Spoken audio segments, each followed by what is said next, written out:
திமுகவுடன் எந்தவித கூட்டணி பேச்சுவார்த்தையும் நடத்தவில்லை என்று அதிமுக பொதுச் செயலாளர் எடப்பாடி பழனிசாமி விளக்கம் அளித்துள்ளார். சட்டப்பேரவை வளாகத்தில் செய்தியாளர்களிடம் பேசிய அவர் எஸ்பி வேலுமணி, சி.வி. சண்முகம் தரப்பினரின் குற்றச்சாட்டிற்கு மறுப்பு தெரிவித்தார்.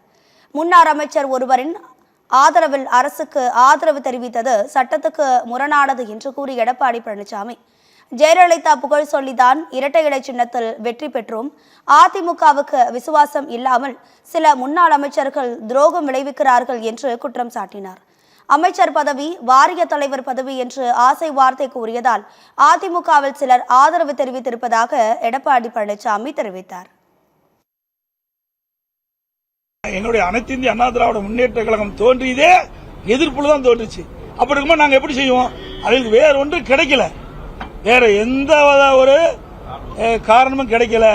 இப்படி காரணத்தை சொல்லி மக்களிடத்தில் ஒரு தவறான செய்தி சொல்லி, நிர்வாகிடத்தில் தவறான செய்தி சொல்லி, அவர்கள் இந்த தமிழக வெற்றி கழக அமைச்சரவையில் இடம்பெற வேண்டும் என்ற ஆசையில சொல்லுகின்ற வார்த்தை. அனைத்து இந்திய அண்ணா திராவிட முன்னேற்ற கழகத்தை பொறுத்த வரைக்கும் யாருடையும் நாங்கள் எங்கள் கூட்டணியை தவிர்த்து வேறு யாரிடம் பேச்சுவார்த்தை நடத்தவில்லை. 100% திராவிட முன்னேற்ற பேச்சுவார்த்தை நடத்தவில்லை. அது அவர்களும் சொல்லிட்டாங்க, நாங்களும் சொல்லிட்டோம்.